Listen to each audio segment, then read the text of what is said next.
Bismillahirrahmanirrahim. Modus itu dalam surat Al-Baqarah khida. Yukhadi'una Allah walladzina amanu wa ma yakhda'un illa anfusahum wa ma yash'urun. Mereka pakai banyak modus untuk mengelabui Allah Subhanahu wa taala dan orang yang beriman.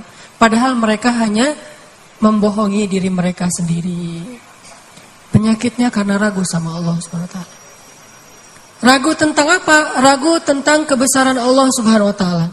Bahwa Allah Maha Kuasa, makanya dia menjadi orang yang gampang khawatir. Khawatir muncul karena dia nggak yakin kepada kekuasaan Allah Subhanahu wa taala. Kalau dia yakin kepada kekuasaan Allah, begitu ada masalah, dia tinggal katakan hasbi Allah, cukup buat saya Allah.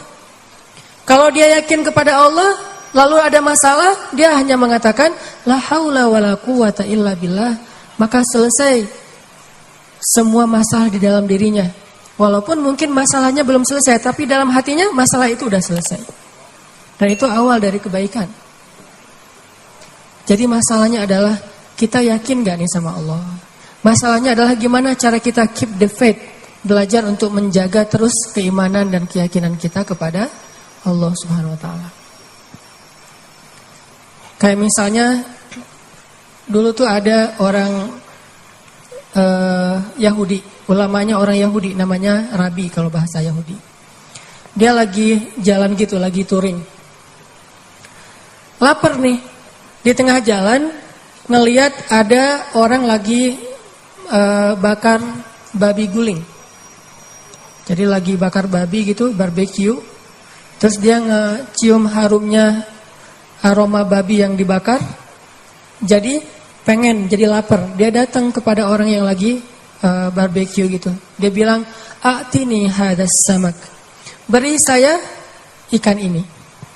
Dan nyebutnya ikan. Orang-orang ngelihat pakaian orang ini, kayaknya ini pakaian orang Yahudi yang khas banget. Akhirnya mereka bilang, "Kamu kan agamanya Yahudi. Orang Yahudi kan gak boleh makan babi," kata orang-orang yang lagi barbecue. Kata dia, "Siapa yang minta babi? Saya kan minta ikan."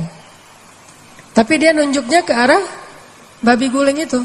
Cuman dia menggunakan istilah ikan. Saya kan gak minta babi, saya minta ikan. A'tini hadas samak. Beri saya sepotong dari ikan ini. Tapi nunjuknya ke arah itu. Akhirnya karena mereka malas berdebat, mereka kasih kepada dia makanan tersebut. Dia makan makanan yang haram. Kemudian dia minum bersama mereka dengan minuman yang Allah haramkan. Lalu dia melanjutkan perjalanan. Karena dalam keadaan setengah sadar, lagi teler, lagi fly, akhirnya dia kehilangan ontanya di tengah jalan. Dia jalan kemana, ontanya kemana. Namanya juga orang lagi teler. Di tengah padang pasir, dia kehilangan ontanya, kehilangan semua bekal-bekalnya. Baru ketika dia bangun dari tidur, dia panik karena tidak menemukan onta di sebelahnya. Dia pun keliling nyari-nyari ontanya, mondar-mandir kayak Siti Hajar antara Bukit Sofa ke Bukit Marwah, cari ontanya. Pas dia nggak menemukan onta itu, kemudian dia berdoa kepada Allah, "Ya Allah, bantu saya, bantu saya, bantu saya." Nabi kemudian mengkomentari hadis ini, kata Nabi, "Ma'kaluhu haram, mashrabuhu haram, malbasuhu haram, wa ghudhiya bil haram, fa anna yustajabu lidzalik." Makanannya haram, minumannya haram, kendaraan atau yang dia pakai itu semuanya haram. Lalu bagaimana Allah akan mengabulkan doa orang ini? Artinya apa, teman-teman? Dia punya masalah, dia ragu kepada Allah ketika dia lagi dalam keadaan lapar.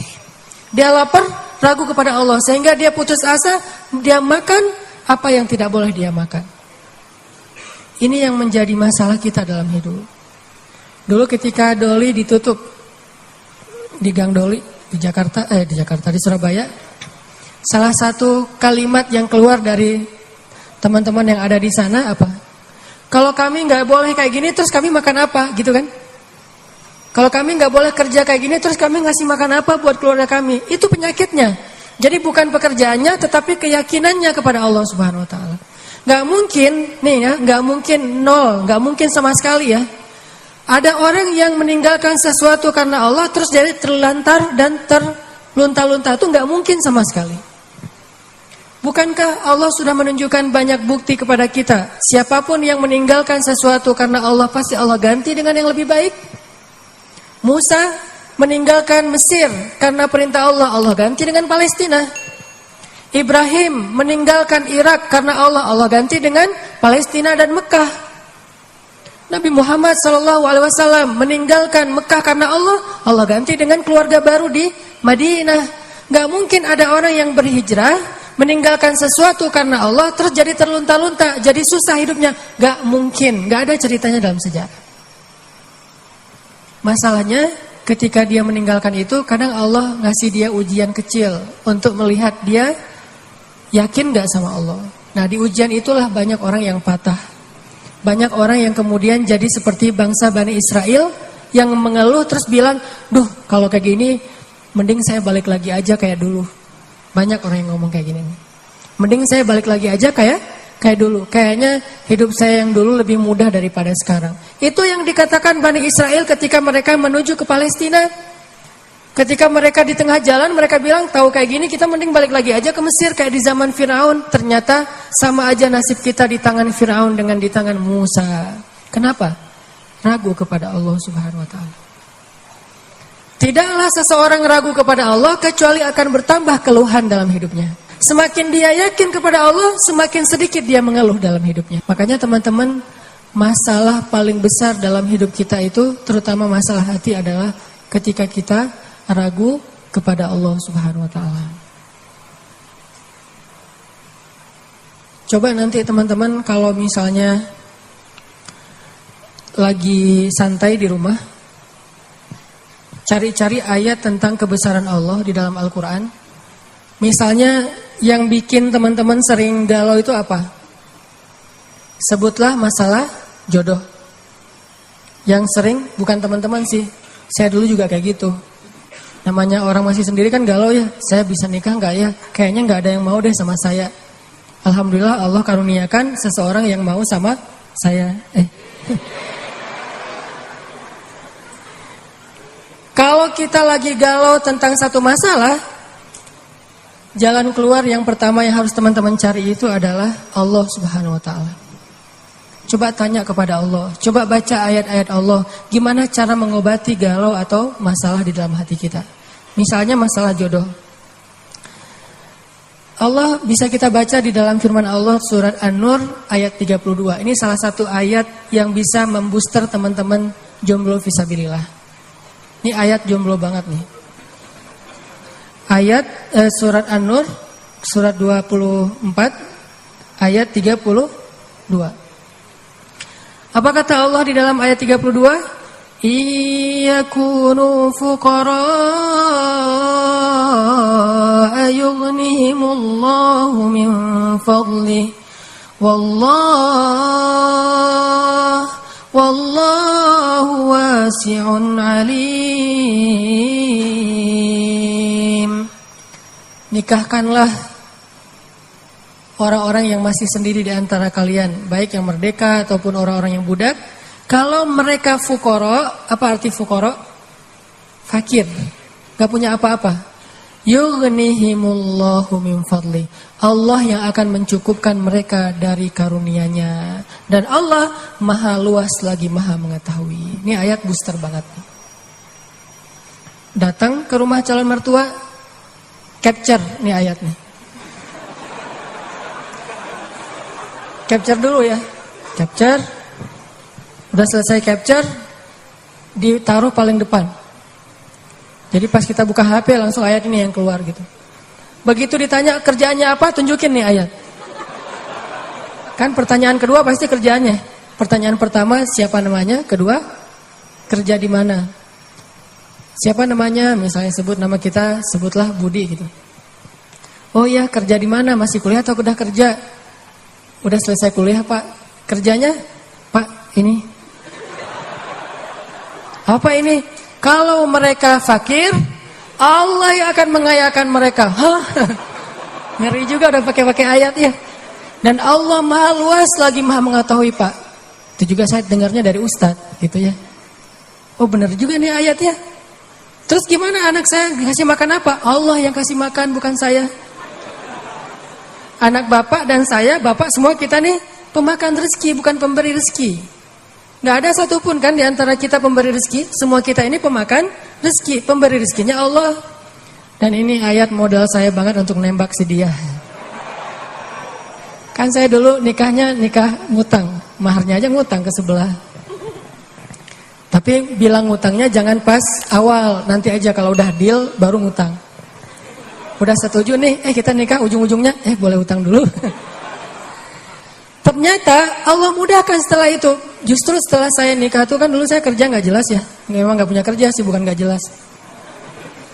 Nikah tuh nggak punya kerja, nggak punya simpanan apapun, nggak punya bekal. Pokoknya modalnya modal surat An-Nur ayat 32. Itu modalnya, catat tuh. Kalau perlu jadikan status. Justru setelah menikah saya ngebuktiin sendiri gimana Allah Maha menunaikan janjinya. Allah nggak pernah ingkar janji. Kalau kita fukoro, saya emang dulu fukoro. Gimana fukoro? Nggak tahu mau makan apa hari ini juga. Namanya mahasiswa di luar negeri. Tapi kemudian setelah selesai nikah, Allah mudahkan dengan tiba-tiba saya dapat kesempatan menjadi petugas haji resmi, bukan outsourcing gitu, resmi. Petugas haji resmi dari Depak selama 1 bulan musim haji, dan itu lumayan penghasilannya. Pulang dari situ dapat tawaran untuk ikut audisi mengisi tilawah Al-Quran di salah satu televisi di Mesir. Yang ikut audisi itu banyak. Orang-orang Arab kan ngajinya bagus-bagus ya. Kelasnya udah kelas Al-Afasi, Al-Ghamidi, Toha Junaid, yang keren-keren lah bacaannya, suaranya, hafalannya udah pasti keren. Saya ikut audisi tuh. Ternyata dari sekian ratus orang yang ikut audisi, yang dipilih cuma 5 orang min ajmalis saut atau as-saut adz-dzahabi, suara emas. Dan saya alhamdulillah terpilih. Entah gimana caranya, mungkin juri waktu itu juga lagi nggak dengerin saya, tiba-tiba dicontreng aja. Terpilih di antara 5 orang dari berapa ratus orang yang ikut audisi. Terpilih. Lalu dari 5 orang itu diseleksi lagi untuk ngambil 20 episode sekaligus. Yang lain cuma satu episode. 20 episode siapa? Ternyata saya juga dapat dari 5 orang itu dipilih satu-satunya yang ngambil 20 episode di televisi. Alhamdulillah. Akhirnya rekaman, recording di TV, udah selesai gitu, nggak kerja selama 6 bulan. Mulailah kita keliling-keliling nggak jelas gitu di Mesir, mondar-mandir kayak 99 cahaya di langit Eropa gitu. Benar kan kata Allah, kalau mereka fuqara yughnihimullah, maka Allah akan memberikan kekayaan untuk mereka atau kecukupan. Jadi obat hati itu adalah yakin kepada Allah. Dan cara yakin kepada Allah, baca firman-firman Allah Subhanahu wa taala.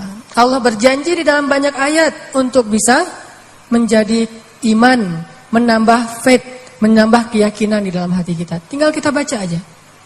Banyak banget ayat-ayat kayak gitu. Jadi begitu kita galau tentang gimana nanti nih, apa yang harus saya kasih, gimana menafkahi, baca nih ayat. Gitu juga kalau misalnya kita cari kerjaan atau cari nafkah. Allah Subhanahu wa taala juga memberikan kita banyak sekali ayat-ayat yang menjadi janji dari Allah bahwa siapa yang yakin kepada Allah, pasti Allah Subhanahu wa taala akan menjaganya. Itu banyak banget ayat kayak gitu. Salah satunya teman-teman bisa baca minimal banget teman-teman bisa baca di surat Hud ayat 6. Coba baca surat Hud, surat 11 ayat 6. Ini juga ayat untuk ngecas iman kita. Apa kata Allah di ayat 6 surat Hud? Bismillahirrahmanirrahim. Wa ma min dabbatin fil ardi illa 'ala Allahi rizquha wa ya'lamu mustaqarraha wa mustawda'aha kullun fi kitabim mubin. Gak ada satupun hewan yang melata di muka bumi illa 'alallahi rizquha, kecuali Allah yang menjamin rezeki bagi mereka. Terus kenapa kita khawatir? Kenapa kita galau? Kan Allah yang menjamin, dan jaminan Allah itu sebaik-baik jaminan. dijamin oleh perusahaan asuransi atau finance, itu aja kita udah yakin gimana dijamin oleh Allah Subhanahu wa taala. Kayak ada orang yang ngambil asuransi kesehatan, dia nggak khawatir dengan sakit. Ada orang yang mengambil asuransi kendaraan, dia nggak khawatir kelecet atau terjadi kecelakaan, dirampok atau dicuri kendaraannya. Ada yang total loss only misalnya atau all risk. Dia nggak khawatir. Kenapa? Ada yang menjamin. Ada orang yang mengambil asuransi pendidikan, dia nggak khawatir dengan harga pendidikan yang semakin mahal karena ada jaminan. Kalau kita masih sering ragu dan sering khawatir dengan hidup kita, berarti kita nggak yakin dengan jaminan Allah Subhanahu wa taala. Makin kita yakin dengan jaminan Allah, makin hilang rasa khawatir dalam hidup kita. Tenang ajalah, ada Allah. Ketika kita ada masalah sedikit, kita tinggal klaim. Dan mengklaim asuransi Allah itu lebih gampang daripada ngeklaim asuransi manusia. Ngeklaim asuransi manusia tetap aja ada biayanya. Tapi ngeklaim kepada Allah itu nggak ada biayanya, nggak perlu pakai nomor antri, nggak perlu jauh-jauh keluar dari rumah. Kita tinggal mengangkat kedua tangan kita mengatakan Ilahi, Robbi, saya ada masalah nih. Tetapi Engkau Maha Besar. Dan setelah itu hati kita akan langsung tenang. Ini teman-teman. Di antara obat terhadap semua penyakit hati itu adalah belajar yakin kepada Allah Subhanahu wa taala. Teman-teman bisa baca juga nanti surat Al-Mulk. Ini surat yang benar-benar ngebooster hati kita. Jadi sesi pertama ini saya pengen sharing. Ternyata kalau kita pengen menghilangkan semua penyakit hati kita, mulailah dari belajar iman, belajar yakin kepada Allah Subhanahu wa taala. Kalau kita pengen belajar menjadi orang yang menjalani hidup itu penuh dengan keyakinan, penuh dengan harapan, orangnya optimis, caranya belajar yakin kepada Allah Subhanahu wa taala. Dan salah satu cara belajar yakin kepada Allah, baca ayat-ayat Allah. Terutama ayat-ayat booster tentang kebesaran Allah Subhanahu wa taala. Inna fi khalqis samawat, dalam penciptaan langit. Bukan cuma di langit, tapi penciptaannya, prosesnya. Inna fi khalqis samawati wal ardi wa ikhtilafil lail Wakhtilafil laili wan nahari laayatin liulil albab. Langit, bumi, silih bergantinya malam dan siang atau musim, di situ ada bukti-bukti bahwa Allah Maha Kuasa. Kalau itu aja buat Allah gampang, cuma kun fayakun, apalagi cuma ngurus kita yang cuma kecil dibandingkan langit dan bumi. Kita itu dibandingkan langit dan bumi nggak ada apa-apanya. Kalau langit dan bumi aja buat Allah nggak ada apa-apanya lagi, apalagi kita. Jadi intinya teman-teman, kenapa kita khawatir kalau Allah menjamin kehidupan kita? Kenapa kita khawatir kalau Allah berjanji menolong kita? Kenapa kita khawatir kalau Allah Subhanahu wa taala tidak akan menyia-nyiakan kebaikan kita? Ada orang yang pernah nggak nyesel bantu orang lain gara-gara ternyata orang itu akhirnya nyakitin perasaan kita. Duh, saya nyesel dulu bantu dia. Duh, saya tahu gitu nggak bakalan saya mau baik-baikan sama dia. Duh, nyesel juga saya kemarin udah nolongin dia segala macam. Nyesel juga saya kemarin ngasih tahu ke dia. Ternyata ujung-ujungnya dia malah menyakiti saya, mengkhianati saya, nikung saya dari belakang. Nyesel saya curhat sama dia, akhirnya jadiannya sama dia. Pernah kan gitu? Kita curhat sama teman kita, malah dia yang jadian. Kenapa dia jadian? Karena dia tahu banyak tentang si cewek itu lewat kita. Dan cewek ini gak ngerti, kok kamu pengertian banget, tahu banget tentang apa yang saya suka dan gak suka. Padahal itu hasil dari observasi kita kan ya.